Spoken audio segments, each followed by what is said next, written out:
Welcome to 360 Money Matters, where financial planners Billy and Andrew talk all things financial planning. This podcast aims to increase your knowledge and confidence with all things money. Each week, they will cover topics like wealth creation strategies, investment principles, creating passive income, paying off your debt faster, and much, much more, so you can live a life on your terms without limits.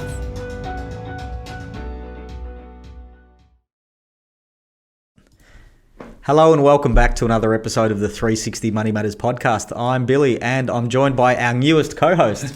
Patrick, hi, how are you? Patrick is in the hot seat while Andrew is still on holidays enjoying the European sun. Yep, sunbaking away. That's it. And we're freezing our little tushies off over here in Melbourne. We are, absolutely, absolutely. And Andrew's going to come back and he's going to be tanned, you know that, right? So anyway, Pat, what have we got in store for our viewers and our listeners today? Yeah, so a couple of things to talk through, but what we like to kind of see is the foundations of financial success, really. So, a couple of points to, some pretty basic points, to be honest, but a lot of what we see is missed a lot of times as well. So some people get it right from the beginning. Others, it takes a bit of time to kind of get that foundation right as well. So once you build this up, the rest is up to you in terms of where you want to go and the financial success you want to see as well. Yeah, and I might just preface this that this stuff is not taught in schools. No. So it's always baffled me, but it's something that we think is so critical because of what we do for a living. I actually think it should be a core subject in our education system, but understanding financial literacy, understanding money management, understanding basic finance principles, I think is a key life skill to have. So some of the things that we're going to talk about, just really short, sharp, fire way of thinking about the financial foundations that we see when we're having conversations with people around what should they be thinking about, and almost in an order of sequence here around our thinking when we're talking to people about getting the foundational part of their finances correct in order to set them up for success heading into the future. Yeah, absolutely. So, and I think one of the areas that you don't have to get this right from the get-go. Sometimes it takes a bit of time to build, unlearn some of the bad habits and then relearn some good habits as well. So oftentimes we kind of talk to clients about, hey, this is the ideal kind of foundation, the ideal structure, and then we'll help them build elements of that over time. And I said, it could take a couple of years, could take a couple of goes at it before they get it right. And once again, habits take a bit of time to learn as much as anything. So yeah.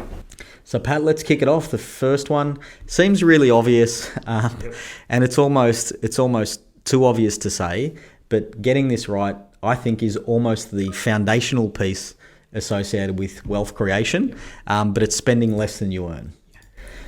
Yeah, it's an area that we see all too often. Unfortunately, it's an area that's even for myself, I got into a habit of spending too much and kind of then having to backtrack a little bit to some extent. But it's definitely spending less than you earn, and I guess knowing your numbers is probably the flip side to that equation as well. So it's kind of like understanding what money actually comes through on a regular basis, and how much can you then use that money then to do what with? Because it's like, hey, if you've got $100 a week to spend and you're spending 120, you're going to be, up, what's pretty short period of time. If we drop an expletive, the team will beep it out anyway. But so from that note, I guess there's really three main points that I can think of with this is you increase your income as much as you can. I mean, that's a pretty obvious one. You decrease or minimize your expenses. But probably the third one, we've been talking about it on the podcast a bit, but the benefit and the necessity of having a cash flow management system. So if you get your system right, you don't actually have to worry as much around minimizing your expenses because the system will do it for you. So that's probably the third pillar in terms of getting the spending less than you earn. If you can get that right and you can form good habits, the rest of it almost becomes easy because you've got the financial capacity there to be able to divert resources to those things. Yeah. And you basically give yourself a bit of breathing room as well when it comes to these things. Because don't forget, life's unpredictable at the best of times. So there's always going to be an instance where, there's a bit of an emergency. So you need to dip into savings of some sort, and having, and I'm jumping down the list a little bit in terms of the foundation stuff, but having a surplus and surplus income or discretionary income to be able to build an emergency account as well, so that when stuff hits the fan, that at least you've got something to rely upon as well. So it's definitely know your numbers, definitely kind of understand what that looks like, and then obviously build from there. Yeah, and that's the second part of it is having an emergency fund. In case something goes untoward, you don't have to borrow money off someone. You don't need to go into debt in order to do it. You don't need to hit up a payday lender in order to get through. And that amount there, and we've done a very good job in the finance world about being vague around this number, but I'm going to try and unpack it a little bit. We talk about 3 to 6 months of living expenses, and the reason why, in my opinion, there's a discrepancy is because 3 months for you may not suit me, so I need more security from a comfort level perspective. But above and beyond that, I might have less job security than you do, so I might need more in my emergency fund than you do. So it's never just, in my opinion, it's never just a straightforward mathematical calculation. It's kind of a bit of the art and a bit of the science sort of blending together to see what works for that person. Yeah, and it depends on the person as well. So some people might be much more conservative, and they might want to err on the side of like 6 to 9 months potentially. But once again, the number itself doesn't necessarily is the end goal. It's the what does it provide you, and I guess there's the psychological element to it all as well. Is once you've hit that number, so let's say it's $10,000 a month, just to keep my maths simple here. Once you've got 3 months or 6 months worth of that, so $30,000 or $60,000 of that put aside, squirreled away wherever that is. It then actually provides you with a bit of comfort that that if something happens, you've got an emergency account ready to go, and you can ride through another pandemic, whatever it is. We saw that a lot happening over that time frame, just because a lot of clients who had that ready to go weren't set up for it. Who were then had the capacity to obviously do something with it thereafter. So it's making sure you've got an account there, provides you with a literal account, and then obviously a psychological element to it as well. Pat, what are our thoughts around debt at this point in time as well too? Debt is obviously an element where there's people talk about good and bad debt. When you're talking about the foundations of it, the minimum foundations of it, I think avoid debt as best as possible. I think that's probably just the number one kind of general rule of thumb. Credit cards are probably the element that a lot of people get burdened with, particularly when they're starting out, when they're just starting working and things like that. Your bank probably is the first thing to hit you up with, hey, here's a $20,000 credit card or noose around your neck and go for your life. Pre-approved limit, right? Yeah. So that I find in itself is one of the slippery slopes that it happens to unfold a lot of good habits that you can get into as well. So if you've got a credit card, having that in place tends to be a bit of a slippery slope, getting into the bad habits. Out of the back of that, there's the budget piece. So whether or not that comes at this stage or a little bit further up in terms of our list, definitely having a budget. And we always talk about a realistic budget versus an aspirational budget. So I guess with any financial plan, with any financial strategy, if you don't know where you stand and it's not clear, it's going to be really difficult to figure out a pathway forward. So having a budget, and then what we encourage and what we do in terms of our advice and the strategies that we deploy is off the back of that budget, we create a cash flow banking system. So your money management becomes very, very easy to manage, and we structure it in a certain way where it actually prevents overspending. So if you can get that piece right, the budget is absolutely critical that sits sort of and underpins this as well too. And that ties into what I was saying at the start around spending less than you earn. One thing, and this is just to clarify, when we say budget, we don't mean, hey, get to the end of the month, record what you spend, and then go, yep, this is what I spent. It's more of a case of, hey, this is what I should be spending, and then tracking your own expenses to that, and then adjusting your numbers, so to speak, to make it between aspirational and actually realistic, right? Oftentimes what I see is, you ask someone, do you have a budget in place? And they're like, yeah, I track all my numbers. I'm like, great. What is it? And they're like, oh, it's different every month. I'm like, that's not a budget. You're basically just tracking your expenses, right? I'm quite, and me personally, I'm quite deliberate in terms of how I track my budget. So I'm very precise. And that's just me, just personality-wise. I'm very kind of precise in terms of how I spend. And so what I try to do is actually kind of run it like I run a business, right? You kind of go, hey, this is what I'm going to spend this month, next month, the month after. There's obviously going to be some discrepancies along the way, and that's fine. But I am able to track exactly how much I am able to spend, how much I'm able to set aside savings, how much I'm able to invest as well. So you're very deliberate with every aspect of that, and the money, there's no amount of money that's not doing something, essentially. And that's kind of where you want to get to. It takes a bit of time to get to that point. Even for myself, it's always a work in progress. But it just goes to show how difficult this particular aspect is. And the truth is, it's very easy to spend money these days. Not only in terms of just the cost of living has increased and everything's more expensive, but the accessibility of you tap and go. It's not like you carry cash around anymore, and once the cash is empty out of your pockets, you're done. You can't spend anymore. It's very accessible. You've just got it with you all the time if you've got your telephone, right? So, Pat, next step: insurances, protection plan. What's our thinking around that? So how does that then play into this? This is kind of quite critical, and it depends on what stage of life you're at with family, that kind of thing as well, debts and other aspects. But certainly an area that we're big proponents of, making sure that you've got something else. You built a plan A, you want to make sure you've got a plan B in place as much as anything. And this is more than evident particularly where there's there's husband, wife, kids, and there's one main breadwinner in the family, right? Whoever that may be, there's always an element where if you don't have the right protection in place, then you're setting yourself up to fail to some extent.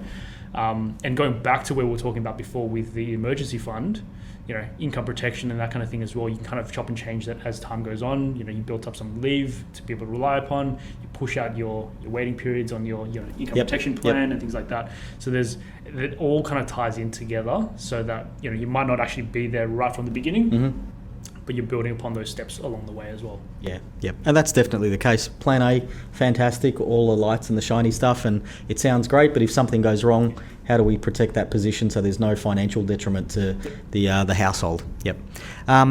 At that point in time, having a roof over your head, and we don't mean renting, a lot of the conversation tends to shift towards, hey, how can I get into my own property? So what does that look like in terms of needing to have a deposit in order to get in? What does it look like in terms of the numbers around serviceability? But that tends to then form part of the conversation for a lot of people. That's usually an exercise that if we have more time to plan, the better the result, especially considering how difficult it is to get a budget that factors in a reasonable time frame the amount of money that you need to save in order to get a deposit. Deposit plus stamp duty, quite an expensive exercise. So the more time that we've got to plan and prepare for that, the better we are. But roof over the head definitely comes into the equation at that point in time. And if you look at it kind of in a high level perspective, having assets in the form of a home or an investment property, it doesn't necessarily mean that you have to live in the place. Right? The tax system, and certainly if you look further afield, like in terms of Centrelink and things like that, the asset in terms of the home or the investment property certainly skewed towards that aspect. And so if you don't have one, you're probably in a worse off position later in life. So you kind of want to set yourself up for the the foundation, right? The basics. And having something that's an asset that's constantly working for you, and obviously there's borrowed money towards it. Unless, once again, if you're leaning on the bank of mum and dad, which is a pretty nice bank if you have that access. But if you have obviously something to rely upon, and that's obviously borrowed money, that's obviously going to work harder for you than $1 for dollar's sake. Obviously that's going to work out much better in the long term. Speaking of long-term, Yep. superannuation, so thinking about longer-term financial security and retirement income, so that then starts to come into play. The majority of people who are working, employed, Yep. your employer has to pay you superannuation, which is going up, by the way, on the 1st of July, Yep. so an extra 0.5% for everybody. Thank you. Which is good because that will add to the retirement income for all of us when we're older. But yeah, that's obviously coming into the thinking as well too. As you tend to get a bit older, I think it becomes more of a focus for a lot of people. Yep. Starting to think about it. The first thinking about my own situation, about how quick kind of the first formative years of my career have gone versus how quick that was, and then thinking about what it's going to look like moving forward. You start to think about that stuff and you think, okay, am I on track to achieve the amount of retirement income that I'm hoping for? And it's one of those elements where, and I always talk about this with clients all the time, it's like two biggest assets, ability to generate an income in your time frame to generate that income, right? Yep. So the further, like if you did this in your 20s versus your 30s versus your 40s, there's a lot more heavy lifting that your super, in this case, has to do to get you to the same the same outcome, versus if you had done this 10, 20 years ago, whatever it is, there's more time for your super to do its thing, compound out, etc., etc. So there's an element of obviously letting the money work as hard as it can for you as early as possible versus doing it too late in life and kind of limiting your options as well. Yep. Managing and paying off debt. So obviously we were talking about the property as an example, needing to manage that effectively. And I guess the simplest calculation for that is a standard mortgage in Australia is 30 years. So making sure that depending on when you take that out, when your 30 years starts, just sort of fast forwarding and going, okay, if I add 30 years to when I take out the mortgage, how old am I going to be? Am I still working? What's my income? What's my life stage? And thinking about that and going, okay, do we need to do accelerated debt repayments or something like that in order to be able to discharge it before I stop working? I mean, that's, from our perspective as advisors, that's kind of what we aim for, because usually that yields the most optimal result. But yeah, paying off and managing your debt is definitely a big one. Yeah, and obviously in the last year or so, that debt burden has certainly increased quite a bit, and so being more deliberate in terms of how that is paid or when that's paid, and how that fits into the broader scheme of your plans as well, is definitely an important consideration. Because if someone waved their magic wand and said, hey, your debt's cleared, that's effectively for most people about 30-40%, potentially even more, of their after-tax income, mind you. So there's tax to take into account for that. After-tax income that they would be completely clear of, right? And so if you're rid of that, certainly there's going to be more discretionary income, more options for you to plan out and do the next iteration of whatever your plan is as well. And then probably the last bit, Pat, once you've ticked a lot of those off the list and you're happy with the plan that you've got and the foundations that you've got set, is looking at some of your lifestyle goals. Travel. Travel. We just came back from America, right? So I've still got that in my mind, and got the travel bug too. So, but no, lifestyle goals is something that tends to pop up a fair bit as well too. And obviously, once again, lifestyle goals for you versus for me versus someone else, it's going to be different, right? What that means, how much that costs, what are you trying to plan for effectively as well. A lot of the conversation we eventually get to with a lot of clients is then getting them to a point where they're setting their kids up for success as well. So once again, the foundations of financial success, plus also it's like making sure that they get a little bit of a helping hand, a little bit of a leg up, so to speak, later in life, so that they're not having to worry so much as anything. So, that intergenerational planning element of it is certainly an important consideration. But yeah, something that we love talking to clients about. Like it's one of those things. It's like we've done all this great work for your parents. We want to make sure that your kids are set up and everything as well. So Pat, well said, well summarised. I think we did that one justice on the financial foundations that we talk to people about. Nice, short, sharp sort of insight into our thinking around those different areas. So thank you for your time on the podcast today. That's all good, all good. And yeah, like I said, any one of these elements is probably a podcast in itself, and obviously something that we spend a lot of time just talking to clients about over time. So, obviously if anyone wants to chat further and wants to kind of delve into any one of these elements, obviously we've got our details on the line now. On the line in the show notes. And to our viewers and our listeners, make sure you hit that like and subscribe so we can show off to Andrew in his absence. But thank you for your time and attention, and we'll catch you on the next one. Thanks all. Thanks for listening today. If you have any questions on what we talked about or would like to have a chat about your money journey, visit us at 360fs.com.au. Just a reminder to our listeners that the information contained in this podcast is general in nature and it is not intended as personal recommendations for the audience. Please consider whether the information suits your circumstances before acting on it. This information is provided by Billy Amiridis and Andrew Nicolaou of 360 Financial Strategists Pty Ltd, authorized representatives and credit representatives of AMP Financial Planning.